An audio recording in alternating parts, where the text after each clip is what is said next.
जय श्री राम। किष्किंधा कांड का 7वां सर्ग। सुग्रीव का श्री राम को समझाना तथा श्री राम का सुग्रीव को उनकी कार्यसिद्धि का विश्वास दिलाना।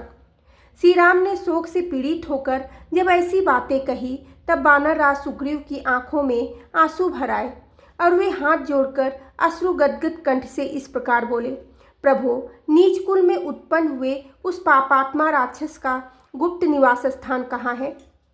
उसमें कितनी शक्ति है? उसका पराक्रम कैसा है? अथवा वह किस वंश का है? इन सब बातों को मैं सर्वथा नहीं जानता, परंतु आपके सामने सच्ची प्रतिज्ञा करके कहता हूँ कि मैं ऐसा यत्न करूँगा जिससे मिथिलेश कुमारी सीता आपको मिल जाए। इसलिए शत्रुदमन वीर, आप शोक का त्याग करें। मैं आपके संतोष के लिए सैनिकों सहित रावण का वध करके अपना ऐसा पुरुषार्थ प्रकट करूँगा जिससे आप शीघ्र ही प्रसन्न हो जाएंगे। इस तरह मन में व्याकुलता लाना व्यर्थ है।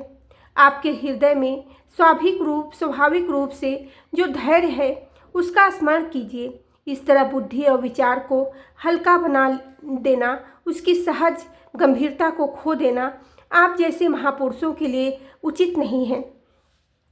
मुझे भी पत्नी के विरह का महान कष्ट प्राप्त हुआ है, परंतु मैं इस तरह शोक नहीं करता और न धैर्य को ही छोड़ता हूँ। अद्यपि मैं एक साधारण वानर हूँ, तथापि अपनी पत्नी के लिए निरंतर शोक नहीं करता हूँ। फिर आप जैसे महात्मा, सुशिक्षित और धैर्यवान महापुरुष शोक न करें, इसके लिए तो कहना ही क्या है। आपको चाहिए कि धैर्य धारण करके इन गिरते हुए आंसुओं को रोकें। सात्विक पुरुषों की मर्यादा और धैर्य का परित्याग न करें।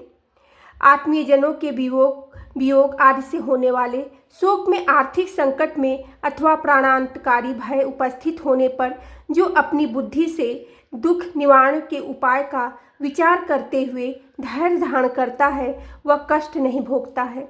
जो मूढ़ मानव सदा घबराहट में ही पड़ा रहता है, वह पानी में भार से दबी हुई नौका के समान शोक में विवश होकर डूब जाता है।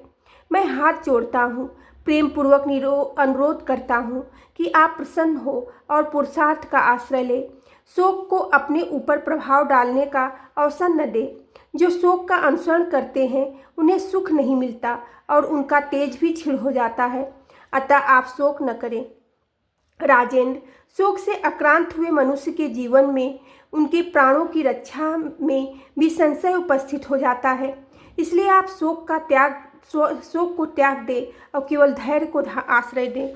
मैं मित्रता के नाते हित की सलाह देता हूँ, आपको उपदेश नहीं दे रहा हूँ। आप मेरी मैत्री का आदर करते हुए कदापि शोक न करें। सुग्रीव ने जब मधुर वाणी में इस प्रकार सांत्वना दी तब श्री रघुनाथ जी ने आंसुओं से भीगे हुए अपने मुख को वस्त्र के छोर से पोंछ लिया।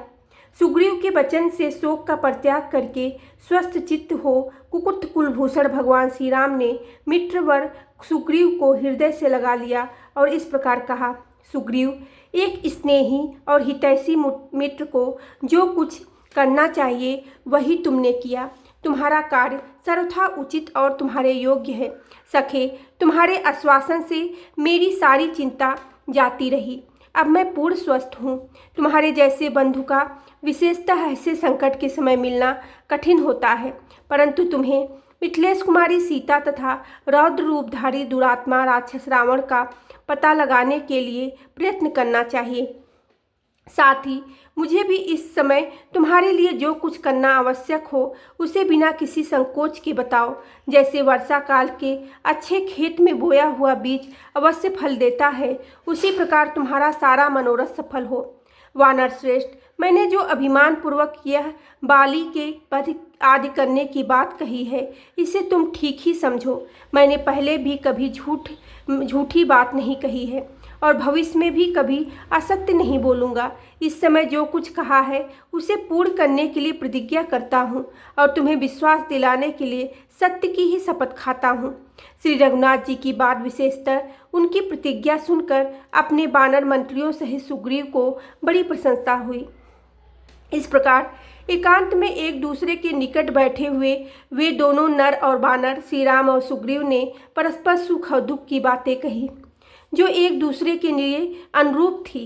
राजाधिराज महाराज श्री रघुनाथ जी की बात सुनकर वानर वीरों के प्रधान बुद्धिमान सुग्रीव ने उस समय मन ही मन अपने कार्य को सिद्ध हुआ ही जा माना।